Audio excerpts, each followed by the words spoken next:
तो जिस टीम का इंतजार था वो तो फाइनल में पहुंच नहीं सकी, लेकिन अब उनके सामने उन्हीं के देश का बंटवारा करने वाला देश इंग्लैंड खड़ा है। हमारे देश में अक्सर एक बात कही जाती है कि आप अपने लक्ष्य पर अगर किसी दिन पहुंच भी जाते हैं तो उसमें से 90% आपकी मेहनत होती है, बचा हुआ 10% आपकी किस्मत। भले इतनी मेहनत करने के बाद भी भारत की किस्मत ने उसका अंत तक साथ नहीं दिया, पर पाकिस्तान के लिए ऐसा नहीं है।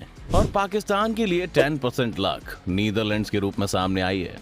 अपने पहले ही 2 मैच हारने के बाद पाकिस्तान ने जो इस टूर्नामेंट में कमबैक किया है उस पर विश्वास कर पाना किसी के लिए भी आसान नहीं है। अगर हम आपको इस टूर्नामेंट की शुरुआत में कहते हैं कि पाकिस्तान अपने पहले ही 2 मैच हारने के बाद इस टूर्नामेंट के फाइनल में पहुंच जाएगा तो आप इस बात का मजाक उड़ाकर इसे नजरअंदाज कर देते हैं। खैर हकीकत यही है कि ट्रॉफी पर अपनी उंगली रखने से पहले ही वर्ल्ड कप की ट्रॉफी भारत की पहुंच से बाहर जा चुकी है और अब संडे को इंग्लैंड और पाकिस्तान मेलबर्न क्रिकेट ग्राउंड में मिलेंगे, जिसमें अगर पाकिस्तान की टीम जीतती है तो दूसरी बार T20 वर्ल्ड कप को उठाते हुए दिखाई देगी। 2009 के बाद पाकिस्तान एक बार भी T20 वर्ल्ड कप के फाइनल में नहीं पहुंचा था, पर इस बार उन्होंने सब कुछ बदल दिया है। इस बार पाकिस्तान उन टीम्स में से नहीं है जो टूर्नामेंट्स के आखिर में आकर चोक कर जाती है। और अब आप ऐसा सोच रहे हैं कि हमने ऐसा क्यों कहा है, तो इसके पीछे के छुपे हुए कारण आज हम आपको इसी वीडियो में बता देते हैं। हमारे ऐसा कहने की सबसे बड़ी वजह है कि हाल ही में आए पाकिस्तान के कप्तान बाबर आजम और wicket keeper batsman Mohammad Rizwan का फॉर्म। इस पूरे वर्ल्ड कप में दोनों ही ओपनिंग बैट्समैन का कंट्रीब्यूशन ना के बराबर रहा था। आप ऐसा भी कह सकते हैं कि इनका काम सेमीफाइनल से पहले तक अपनी टीम पर प्रेशर बनाना था और इसी प्रेशर के अंदर आके पाकिस्तान की टीम के खिलाड़ी अपनी कैपेबिलिटी से ऊपर उठकर परफॉर्म कर पाए। पर न्यूजीलैंड के खिलाफ हुए मैच ने पूरी इक्वेशन को पलट डाला। दोनों बैट्समैन के बैट से निकली हाफ सेंचुरी ने इस पूरे वर्ल्ड कप की जर्नी को बदल कर रख दिया।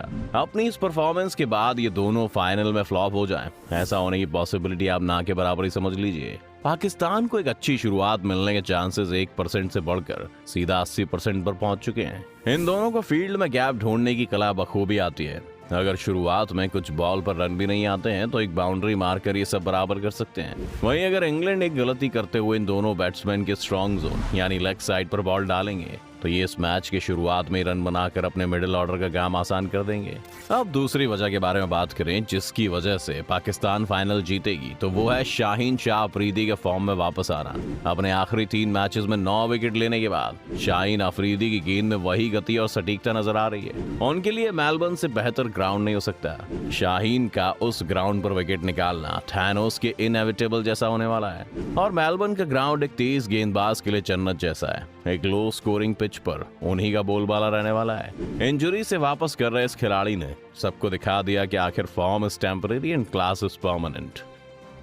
इधर इंग्लैंड के ओपनिंग बैट्समैन जॉस बटलर और एलेक्स हेल्स को इन स्विंग बॉल से काफी परेशानी होती है और इस कला में शाहीन की मास्टरी है। अगर इंग्लैंड के दोनों सलामी बल्लेबाज पावर प्ले में ज्यादा रन ना बनाकर आउट हो जाते हैं तो पाकिस्तान अपनी सबसे बड़ी पोजीशन को पार कर लेती है। और जहां तक बात रही इंग्लैंड के मिडिल ऑर्डर की, तो वो प्रेशर में आकर शादाब खान के सामने अपनी विकेट गंवा सकते हैं। इस तरह देखा जाए तो पाकिस्तान पहले बॉलिंग चुनकर भी इस फाइनल को अपने नाम कर सकती है। अब एक बारी को मान भी लीजिए कि इंग्लैंड पहले टॉस जीतकर बॉलिंग ले लेती है, तो क्या पाकिस्तान के जीतने के चांसेस पर फर्क पड़ेगा? तो इसका जवाब है हाँ। अगर इंग्लैंड पहले बॉलिंग चुनती है तो मोहम्मद रिजवान और बाबर आजम को भी उसी परेशानी का सामना करना पड़ेगा जिससे बटलर और हेल्स जूझते हैं। भारत के खिलाफ आपको याद ही होगा कि कैसे दोनों सलामी बल्लेबाज ने अपनी विकेट गंवाई थी।